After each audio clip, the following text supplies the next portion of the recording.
Proclamation.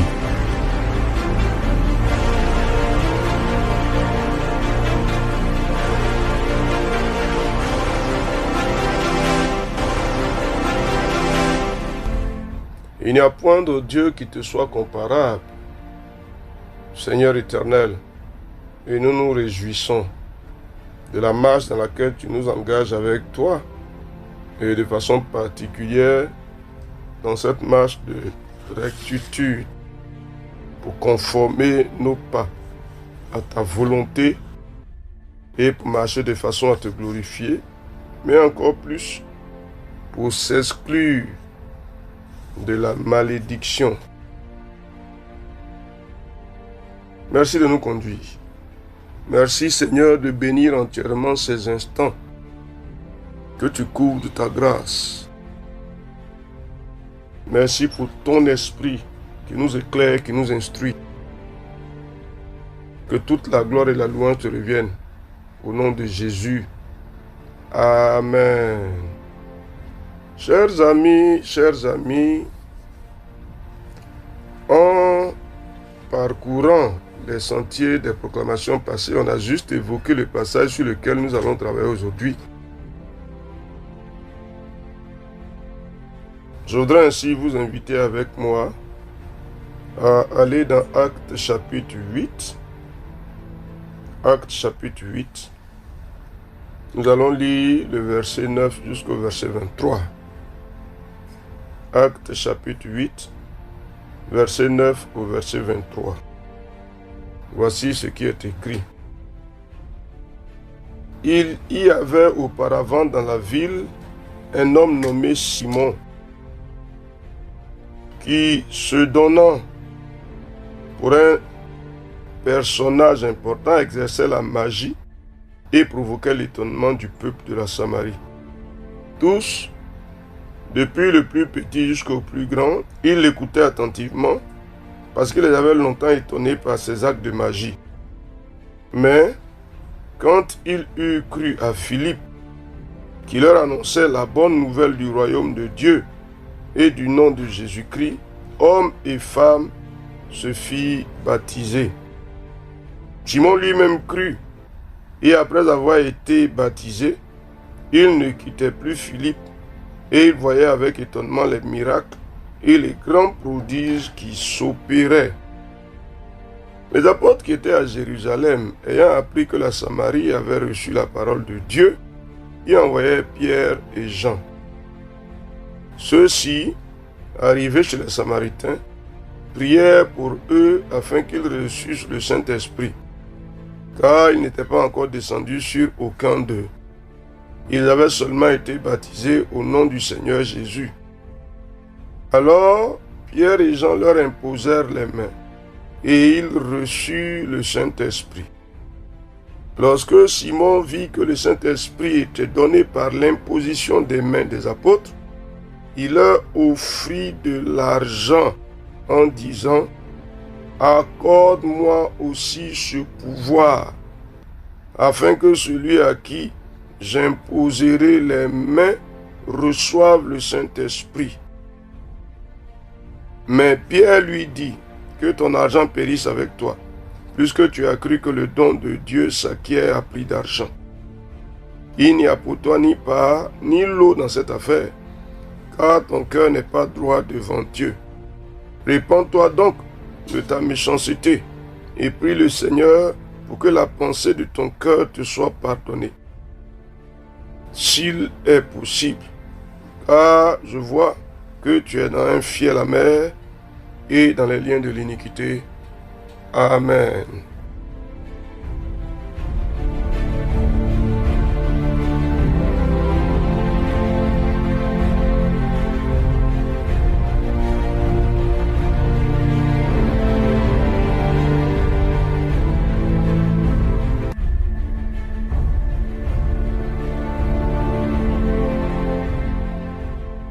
Ah oui,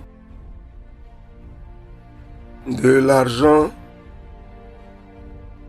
pour recevoir le don du Saint-Esprit.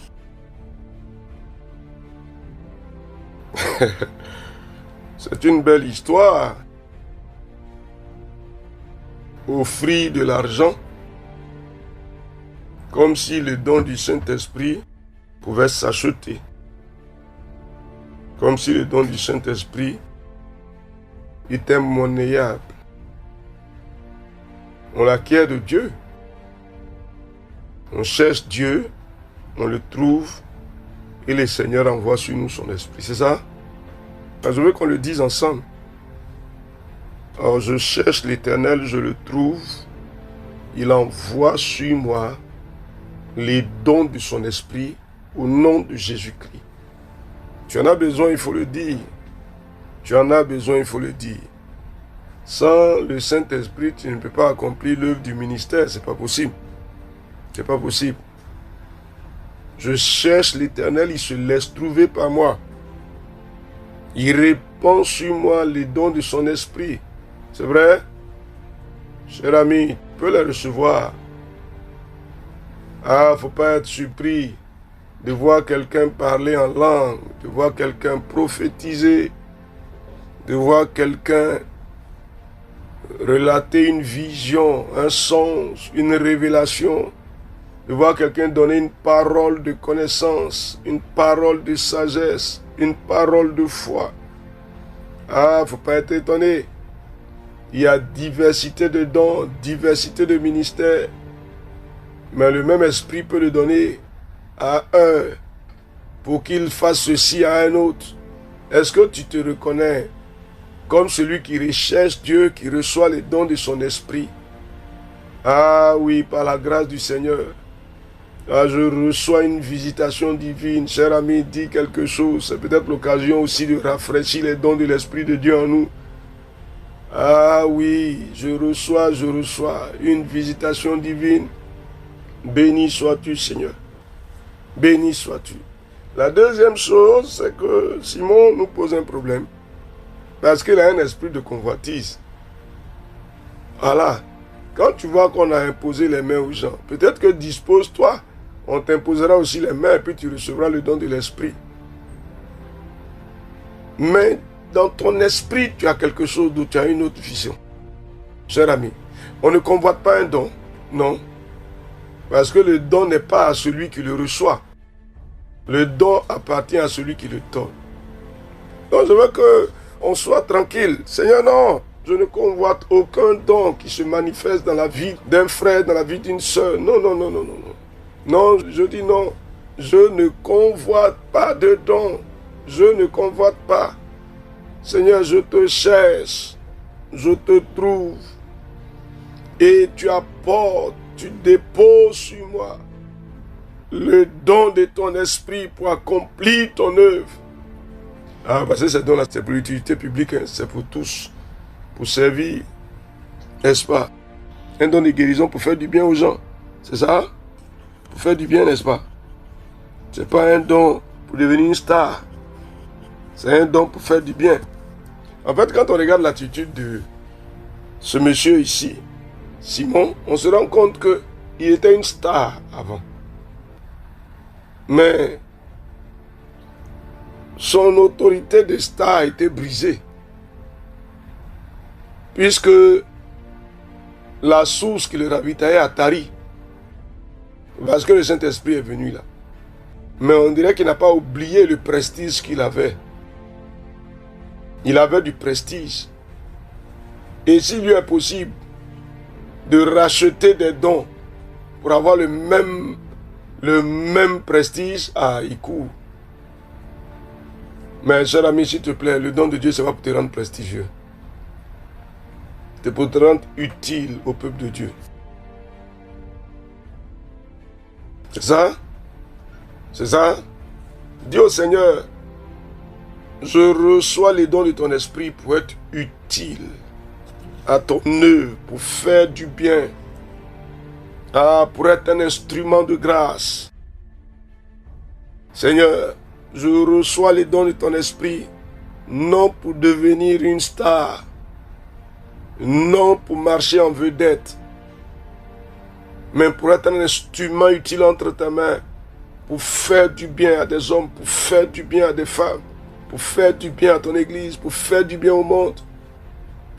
Regardez par exemple pourquoi De nombreuses personnes prêchent l'évangile et très peu de personnes donnent leur vie à Jésus. Ah, c'est parce que les dons de l'esprit ne sont pas en action. S'ils sont en action, vous avez vu Pierre descendu de la chambre haute après avoir reçu l'esprit. Un petit message, 3000 personnes se sont converties. C'est ça? Maintenant, regardons l'attitude de Simon. On ne l'appellera pas le magicien, mais on dira Simon. Il était anciennement magicien. Les choses anciennes sont passées. Ah, écoutez-moi, il faut savoir démarquer les gens de ce qu'ils étaient avant. Hein, s'il vous plaît. Juste en passant quoi. Il faut savoir différencier quelqu'un de ce qu'il était avant. Ce que nous savions de lui avant et ce qu'il est devenu à cause de la foi en Jésus-Christ. C'est ça? On passait juste là, on passait juste. Donc regardons son attitude. Il dit, lorsque Simon vit que le Saint-Esprit était donné par l'imposition des mains des apôtres, il leur offrit de l'argent. En disant, accordez-moi aussi ce pouvoir afin que celui à qui j'imposerai les mains reçoive le Saint-Esprit. On l'achète. Là, il veut corrompre les apôtres. Est-ce qu'on achète le don? Non, on ne l'achète pas. Non, non, non, non. Si c'est pour avoir les dons de l'esprit que tu sors de l'argent, il faut dire non. On ne les achète pas. Je le crois, je le confesse. Tu ne peux pas offrir de l'argent à quelqu'un pour que tu reçoives les dons. Dieu est incorruptible. Parce que l'homme à qui tu donnes l'argent, ce n'est pas lui qui va te donner le don. C'est Dieu qui va laisser venir ce don sur toi. Donc dis non. Il n'est pas monnayable. Le don de l'esprit n'est pas monnayable. Il n'est pas en vente. Non. On ne l'achète pas. Je dis non. Je dis non, Seigneur. Vas-y, dis au Seigneur que je crois que le don de l'esprit ne s'achète pas. Je le crois, je le crois. Seigneur, je le crois, je le crois. C'est toi qui apportes ces dons sur nous. C'est toi qui nous donnes ces dons. Et nous les recevons de toi. Nous les recevons de toi. Pour les exercer, Seigneur. Sous l'autorité de ton esprit. Au nom de Jésus-Christ. Alors, chers amis, vous voyez que l'histoire, ce qu'on entend, ce qu'on comprend, les témoignages nombreux nous disent que beaucoup de serviteurs s'en vont acheter la puissance de Dieu auprès de sorciers, de marabouts, auprès de gens de ce genre. Mais les dons achetés ne doivent pas opérer au milieu de nous. Hein. N'est-ce pas? Alors je veux qu'on le déclare, Seigneur, nous refusons que des dons qui ont été achetés opèrent au milieu de nous. Il faut le refuser sur ta vie. Hein. Je refuse qu'un don qui a été acheté opère sur ma vie. Au nom de Jésus-Christ. Dis-moi qu'est-ce qui vient de ce don qui a été acheté. Une guérison par un don qui a été acheté. C'est un problème plus grave que tu auras après. Cher ami, il faut le déclarer pour ta vie. Seigneur, tous les dons qui sont achetés ne se manifestent pas sur ma vie. Non, non, non, non. Aucune opération sur ma vie, en quelque façon que ce soit. Ils sont bloqués quand celui qui a ces dons s'approche de moi. Au nom de Jésus-Christ, cher ami, vas-y. Ah, le Seigneur les bloque. Il bloque une quelconque manifestation sur ma vie. Il bloque ça en ma faveur. Donc, il ne m'imposera pas les mains. Dis au Seigneur, ses mains ne me touchent même pas. Je déclare au nom de Jésus-Christ que celui qui achète les dons, ses mains n'arrivent pas jusqu'à moi. Elles sont bloquées. Nom de Jésus. Vas-y, cher ami. Vas-y, Dieu le détourne de toi. Et même le Seigneur te donne de discerner pour que tu n'ailles même pas à la rencontre d'un serviteur de Dieu comme celui-ci. Il faut le dire, le Seigneur m'ouvre les yeux. Il m'ouvre les yeux sur des serviteurs qui ont acheté des dons. Et je m'éloigne d'eux. Nom de Jésus, cher ami, s'il te plaît, dis quelque chose. Je m'en éloigne. Ils n'exercent pas leurs dons sur moi. Des dons achetés ne s'exercent pas sur moi. Je n'en ai pas besoin. Je n'en ai pas besoin. Seigneur, tu es le Dieu vivant. Ah, éternel, éternel. Les dons de ton esprit se manifestent pleinement sur moi. Les dons que tu as faits à des hommes et à des femmes que tu as appelés, que tu reconnais. Je me soumets à ces dons-là. Je me soumets à cette manifestation-là. Mais les dons qui ont été achetés, ils n'opèrent pas sur ma vie. Au nom de Jésus-Christ, aucun serviteur de Dieu, ou bien aucun serviteur qui a acheté des dons, n'arrive jusqu'à moi. Seigneur, tu te révèles à moi et je discerne la nature du serviteur en question. Je m'éloigne de lui au nom de Jésus-Christ. Ah, Dieu des cieux, je te bénis. Parce que tu nous fais demeurer en veille, nos auditeurs et nous. Tellement de personnes se laissent tromper par des dons achetés. Seigneur, nous refusons que l'opération de ces dons-là parvienne jusqu'à nous. Ils sont bloqués, ces dons-là. Et un tel serviteur n'arrive pas dans nos assemblées. Nous disons non, Seigneur. Il est éloigné de nos assemblées. Son chemin est détourné de nous. Au nom de Jésus-Christ. Ah, Dieu des cieux. Nous te bénissons pour l'authenticité des dons que tu nous fais avoir. Pour l'authenticité des dons dont tu nous fais profiter. Que soit l'honneur, la louange, la gloire, l'élévation et la célébration. Parce que tu le fais pour nous. Au nom de Jésus. Amen. Alors, chers amis, on n'achète pas les dons de l'esprit. Et on voit ça dans Actes chapitre 8, verset 9 à 23. On n'achète pas. On ne se soumet pas non plus à des serviteurs qui ont acheté des dons. Ils s'éloignent de nous, n'est-ce pas? On reçoit les dons authentiquement divins. On cherche l'Éternel et l'Éternel nous visite. Que sa grâce demeure sur chacun de nous. Au nom de Jésus. Amen.